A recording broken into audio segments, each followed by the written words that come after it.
building out their own IT infrastructure.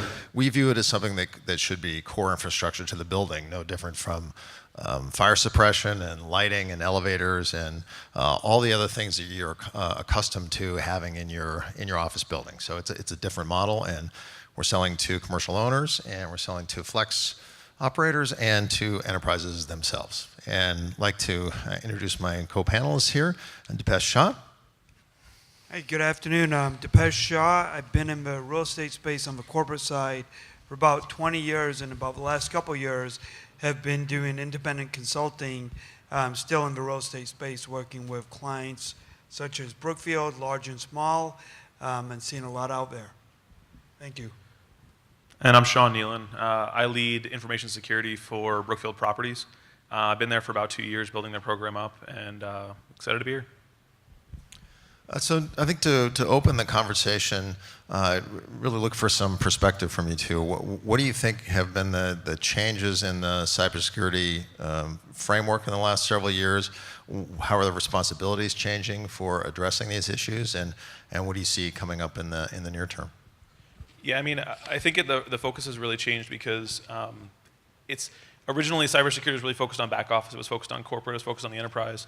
Now the realization has come that the biggest asset we have is the properties, and ensuring that we're able to adapt to the changes of the properties, the incredible amount of technology that we're investing in and putting in everywhere. So we talked in the last session about enabling apps that allow you to check in as you work through. So multi-use properties using the same app throughout them. The issue there becomes a major privacy concern because there are so many laws now that you have to comply with in dealing with all of that data, from GDPR, which everyone I'm sure is familiar with, to CCPA, which they're still figuring out and goes into effect in January. It's so rapidly changing, and there's so much technology that it's a real challenge.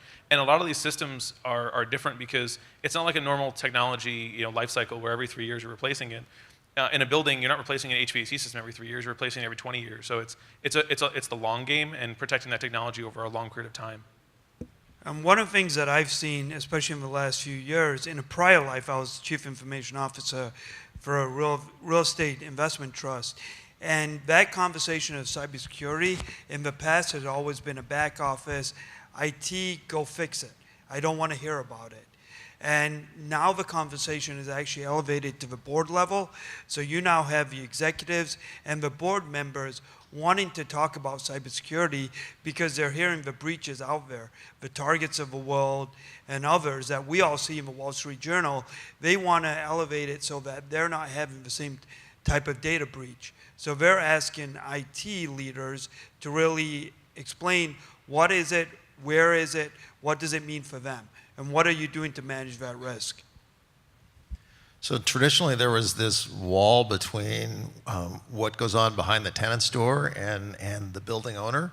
And how do you see changes in cybersecurity threats affecting that relationship between the owner and the tenant? I think it really depends on the industry. So Brookfield is cross retail and office, resi, hospitality. So we bridge each. I think that there's very defined lines in areas like in office. We do stop at the door, and we don't really have much technology, if any, inside of the building other than some controls for the HVAC systems, things like that. When you cross into hospitality, you're in the room, so it's everywhere. And then when you go to retail, it's very much a hybrid. Large organizations, the Gaps of the world are have their own technology and everything is set up. For some of the smaller vendors, there's opportunity there to be a service provider to them, and we're providing their internet access. We're providing other services to them. There's even the concept of providing the POC systems, things like that for them. So the line's definitely blurring, but I don't think there's a wide convergence, and I'm not sure when that will come. I think there's a lot of value you can get out of having that convergence. I just don't think that the tenants themselves are ready for it or willing to give up their data. Yeah, I think it's kind of to what Sean was saying. It's where the real estate, the real estate executives, leaders, they're looking for new ways to generate revenue. And this is just one more service. So we talked about it as a service. So if they can provide it and bundle it, they're going to try. Years ago, Equity Office used to do similar things. They're no longer around in their old state, but you're seeing that more and more, and especially with some of these mid-tier portfolio companies, if they can generate revenue, they're going to find opportunities to do it, which ultimately means that your cybersecurity has to be much more stronger. What about the changes in perceptions of legal liability? So if you have one tenant in a building that has pretty weak cybersecurity and somebody plugs in something into the network in that particular tenant, and that device starts running attacks on other tenants and the building infrastructure, how does that affect it? So one tenant's network affecting another's. What do you think of some of the underlying potential legal liabilities there? Yeah, I mean, I think contractually we address that. So in most of our properties, we have two different flavors. So we have properties where we have a partnership with an ISP. With that ISP, they're responsible for organizing the network, getting everyone to drop, and getting everyone set up. Now, the advantage of having the ISP do that is that it's their liability, so it's a transfer of liability from a risk perspective. It's not that we don't want them to be secure. We audit them regularly to ensure that they are meeting the highest levels of security, and we have independent audits being conducted of them. And then in other buildings, we have multiple providers coming in. So you have AT&T, Verizon, Level 3, et cetera, coming through. In those instances, it's actually more challenging because of the multiple vendors. If AT&T comes into the building and something happens to the Verizon equipment, who's responsible? Is it Verizon's fault, or is it AT&T's fault, or is it our fault because we allowed them access to each other's equipment? So there's definitely a gray area, and it's something that we work through. But generally, at least our practice is, we have contractual liability transferred to each of the ISPs to ensure that they're owning their own liability for their network, because it's actually not our network that it's traversing. It's not our hardware. It's not our, we don't own it. This is where I would say the the legal team and the cybersecurity insurance firms are actually making their money, because, again, you've got a Brookfield, a Blackstone, large portfolios. They have the teams that can do that. It's really the mid-tiers where they're not thinking about that. However, they do need to do that. So this is an opportunity for somebody to come in and show them, here's the direction you need to go into, because quite often that is not what they're thinking about today. Yeah, and just to add on to that too is, it's true, the larger firms, we have an advantage of scale.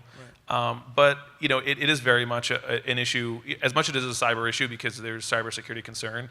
It really is because of the liability. It's more of the legal officer that's going to be concerned about that in a lot of these organizations, simply because they don't want the liability. How are you all thinking about the proliferation of IoT devices that are coming into the buildings, and how do you manage those? So when a device comes onto a network, who's responsible for that device? And if the person who installed it leaves the company, or leaves the ownership group, or leaves the tenant, and that device is still on the network, who's responsible for making sure that that device is still up to speed and still updated from a security point of view, from anything else? And it seems like there's a lot of opportunities for kind of graveyards of plugged in IoT devices that can cause significant trouble downstream. Yeah, so it's funny, people always ask, like, well, what's on the network now? And I always say, like, everything is on the network. And people say, what do you mean? Well, the mousetraps are on the network now. The hand sanitizers are on the network. The garbage cans are on the network. Literally everything in the building is on the network. The lights are on the network. The HVAC is on the network. And we want to make sure that they're segmented and not talking to each other. So a big part of what we do is what's called network access control. So we segment the network so that devices on it can't talk to each other. They can only talk to what they're allowed to talk to. But that's something that, again, this is where I think scale helps us. Because we're a large organization, we have the teams that can do it. We're able to segment the network to that level that, the device itself is in its own network and in its own world. Prior to 2 years ago when I first started there, this wasn't the case. I mean, the network was a mess and everything was on it. And as we started doing network access control, we found everything. We found Windows 98 devices that were still plugged in.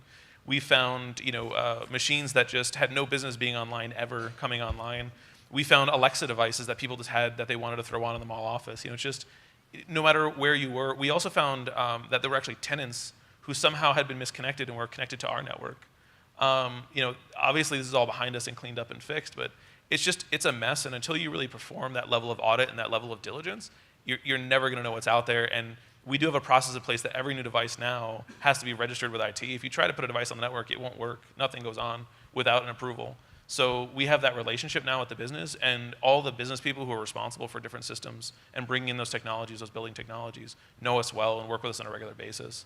I think a lot of it is just building bridges with those people, because you really want them to understand what their risks are and why we're there to help. And we don't want to be seen as a hindrance. We don't try to be a hindrance at all. We try to be the business partner and tell them, like, here's what we can do, here's how we can make it even better by enabling the technology, because we can give them, we can pull it into our Power BI instances and give them data reports out of it and make it smarter. So it's not just a sensor doing something, but you're getting more business value out of it. Yeah, I'd kind of go back to my earlier comment. You've got the large portfolios, but it's really the mid-tier and the smaller portfolios where this conversation, they don't even understand it. So you have to, as leaders in the room, educate them, explain to them where the risk is and also where the opportunity is. So Brookfield may already have that figured out. Sean has a team that works there. Most of these other organizations, your $2 to $5 billion portfolios, they can't have a full-time staff that's doing this. So this is an opportunity for a partner to come in and do it as a service and really provide that capability and same functionality that Brookfield has, but on a smaller scale. You're essentially discussing the concept of zero trust, right? In the old days, you have blacklists where the idea is to you find ways of keeping bad actors off the network.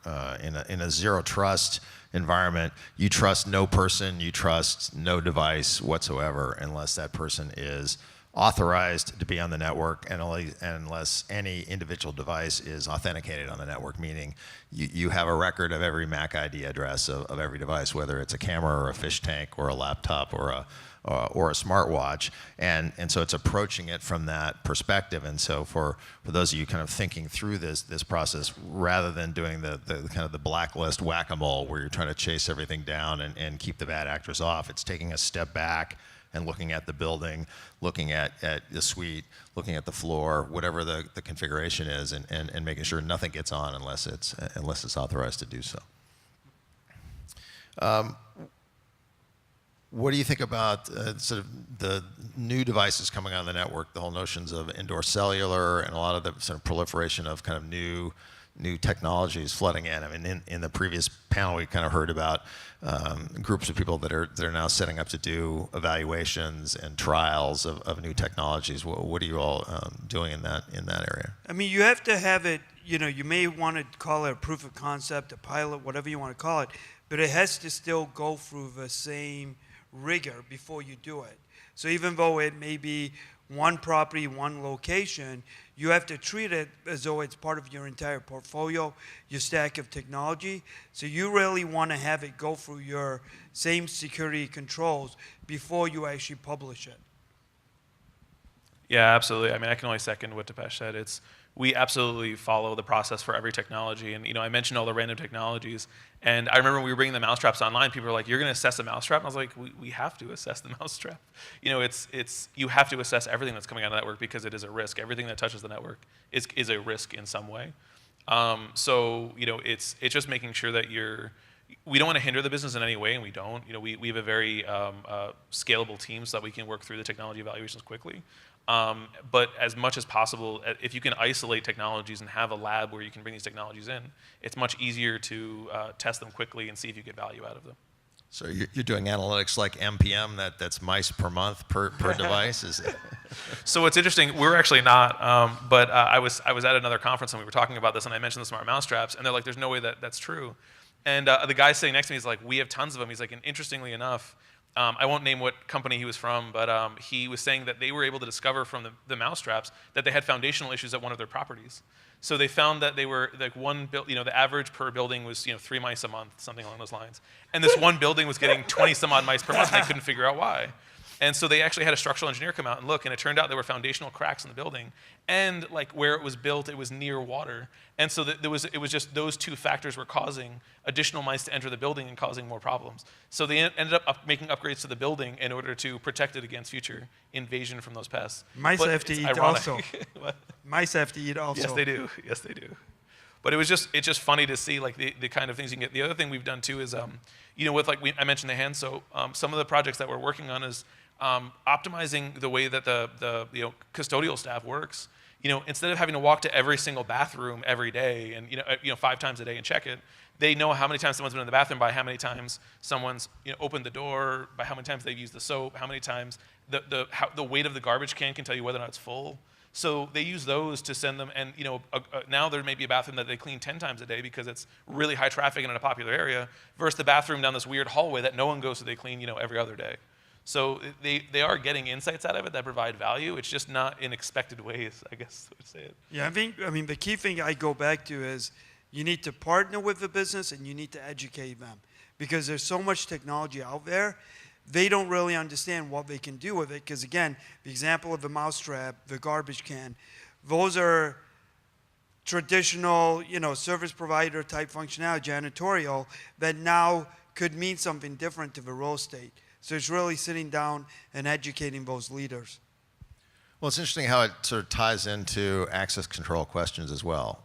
If you are looking at various services into the building, how many people have access to the building, quote unquote, service providers? And so there's this overlap between sort of cybersecurity and physical security. And certainly from our perspective, if you have the bulk of the technology sitting in the data center, that increases your cybersecurity profile significantly, but it also helps the physical security because you don't have so many service providers per tenant that come in and say, I need to get access to the wiring closet where they may plug in a USB device. So if you kind of step back and think about the building infrastructure and securing the building by securing the data center, it has other kinds of impacts in terms of the physical security of the building, because you have fewer people who are quote unquote authorized to get into what should be secure areas.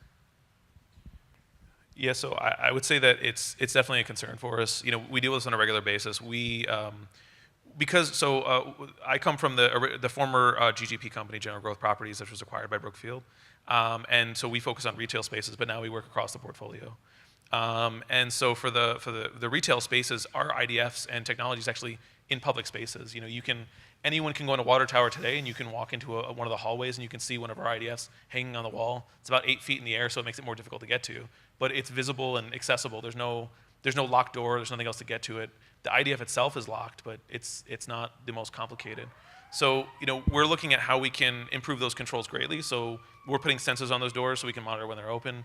And one thing we've actually done recently that's a big hardware upgrade is we're putting in more modern IDFs. So that when someone wants to get into the cabinet, we can actually send you a code to your phone, like a QR code to your phone. It's a single-use code. You scan in to the IDF. The IDF opens. As soon as it opens, there's a light. Camera records everything you're doing on both sides. So we at least have observation of what's happening. And those camera systems are being tied into the security system. So if a door is forced open, or if someone is in there for too long, or anything else is going on, the security team is alerted to it. So I think it's a really big partnership between physical security and cybersecurity. I think it's interesting. In most companies I've worked in previously in different industries, physical security often falls within cybersecurity. There's a CSO. You run all of it. We very much don't, because it's such a different thing because of what we're doing and the level of physical security that we need. But it's a very strong partnership. So in our group, there's a gentleman named Dan Ryan who I work with all the time, and I think it's just making sure that you have that relationship, working together between physical and cyber, because we're not going to protect their stuff, they're not going to protect ours, but we work together to make sure that everything is protected. And you could also see non-traditional real estate partnerships taking place. You take something like an Uber. They are going to know exactly who I am, where I'm going to. If all of a sudden you see high traffic Uber drivers going to Oakbrook Mall, maybe that means something that the retailer can then use. So you're going to start to see, because there's so many of these different companies out there that have all this data, you're going to see that being shared amongst organizations that, again, you need to apply cybersecurity to make sure nothing is negative happening to the data, but you definitely will see that convergence happen over time. What do y'all think about the sort of publicly available technology in common spaces? It's pretty generally, I hope you're all aware, you don't want to be doing banking transactions from the O'Hare, by logging into the public network. But this whole notion that there is a belief in security. People are concerned more about their privacy and what is the level of kind of improved security technology that you provide to people that are inside of your common spaces. It's a good question. We do provide free wireless at all of our locations, and we are the provider for that wireless. We essentially what we've done is we isolate the devices. So the wireless LAN controllers we use function as firewalls, and I'm trying not to be too technical, but they essentially lock every device into its own network. So the way we've provisioned them, no device on that network can talk to any other device on that network. Now, it's not perfect. We know that, and that's why we put warnings on. We specifically have, terms of use that says, don't use this for anything sensitive. Don't expect privacy on this network. And not because we're monitoring it, we don't have the time or bandwidth or desire. It's that there are people that show up. We also look to isolate bad devices. So we've not, I wouldn't say frequently, but several times we've had people come in with hacking tools. You may or may not be familiar with something called a Wi-Fi pineapple.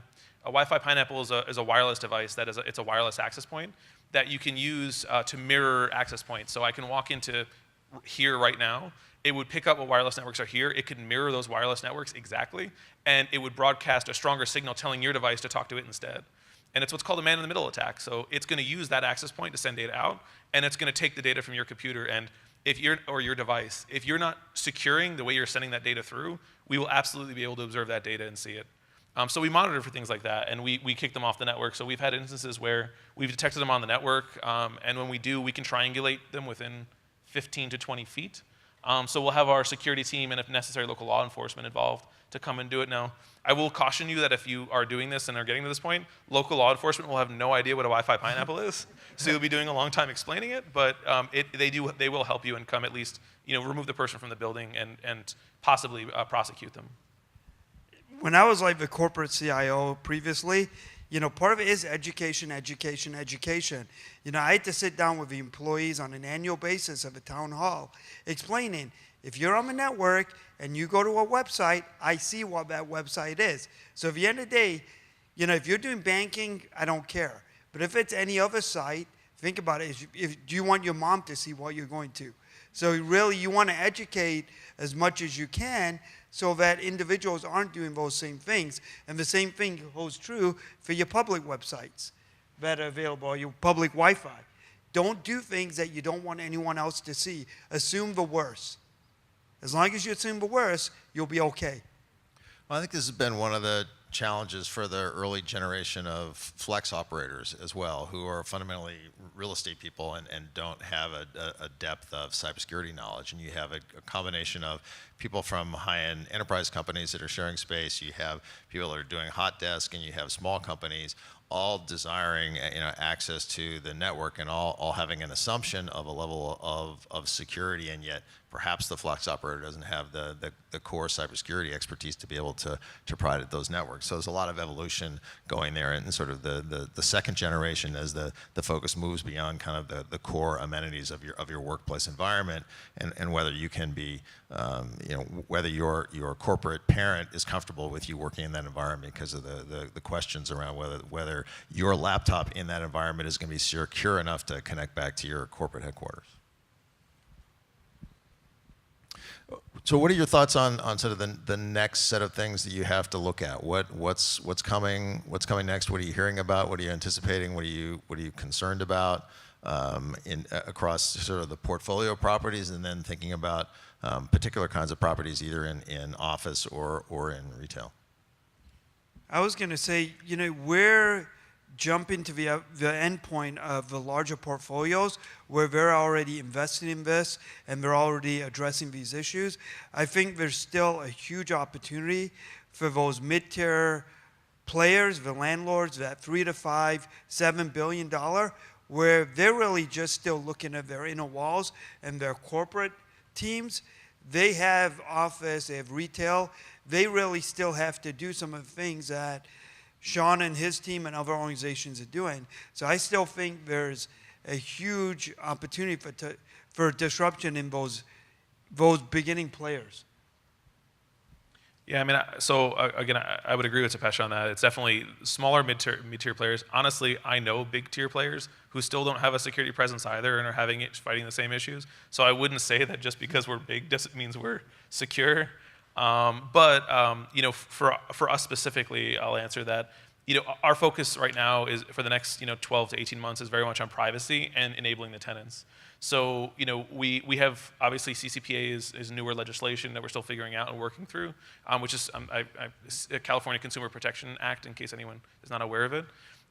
So we're working through CCPA, but then we also have the tenant enablement applications that everyone is talking about and everyone is working through and trying to get them working. And even more so, you look at the news around Hudson Yards and some of the complaints that have come up from privacy advocates there. So as we're all enabling our properties and trying to do essentially the exact same thing or doing the same thing, we have to be hyper vigilant around privacy and ensure that we're very transparent in what we're doing with the data with users as we're doing it.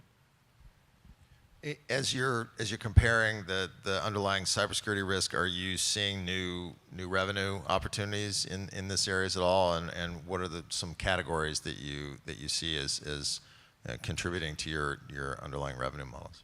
Yeah, I mean, there's definitely one of the revenue areas is data. So data is very marketable. We have a number of people who've contacted us asking to buy data. It's something we still work through today and not something I can really speak to because we're working out what that would look like and how we would do it. The other opportunities are, because we have such a large platform, we're trying to see what more additional services we can offer the tenants. So I mentioned earlier around like the point of sale systems, the POS, but there's so many more things that we can offer to them because we have scale. So can we, and this is something we've just sort of pie in the sky thought about, is could we provide cybersecurity services to small tenants that can't afford to have their own department? Could we provide their security operations? Could we monitor their systems for them? I don't know where that's going to go, but there's definitely a lot of opportunity here just because you have such a wide scale of tenants and people who just really are different. So not everyone can afford the same level of diligence, and the more services we can offer them, the better we'll do.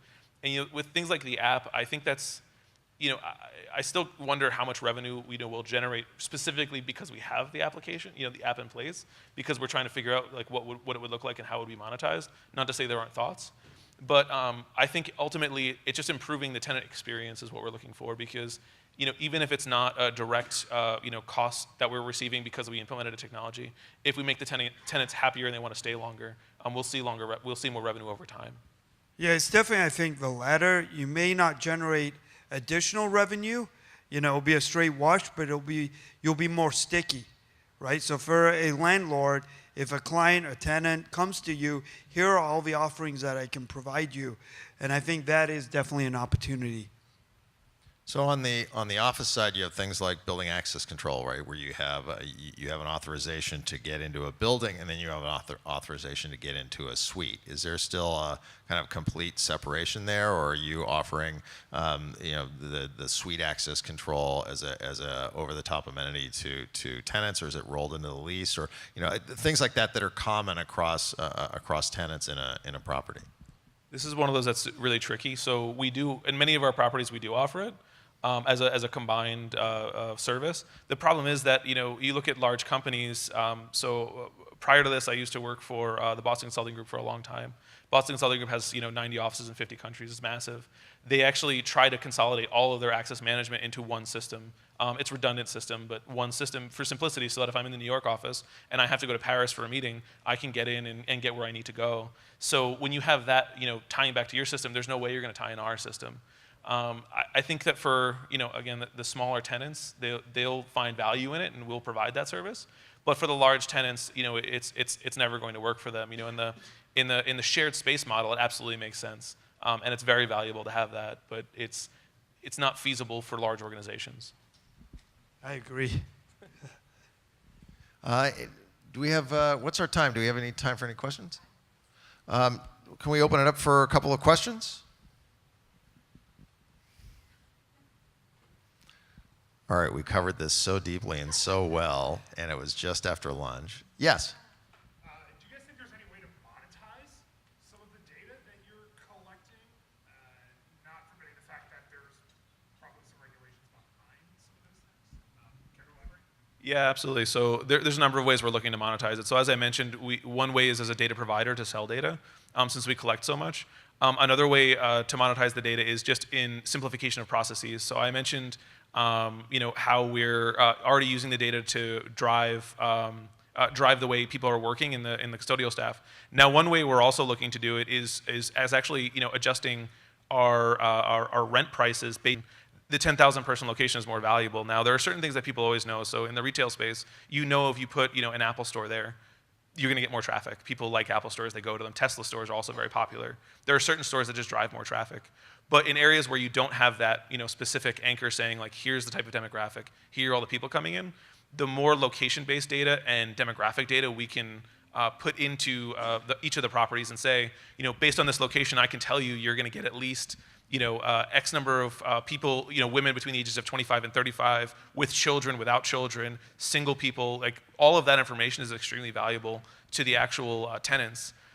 In the office space, it's different because something we've talked about is how do we help them use the same data about locations to understand what their utilization is. Now, it's a double-edged sword because if you tell someone, oh, well, you're only using 60% of your space, great, they give 40% back. So it can be a problem, and you don't want to hurt your own business by doing it. But at the same time, if you can show them that they can live in a smaller space and be more comfortable, and then that space is valuable and resell it to somewhere else, you're absolutely gonna drive more value for yourself, and you're gonna make your tenants really happy by doing that. Might have time for one or two more questions. Anything else? Great. All right. Well, thank you very much, and I'll hand it back to Marielle.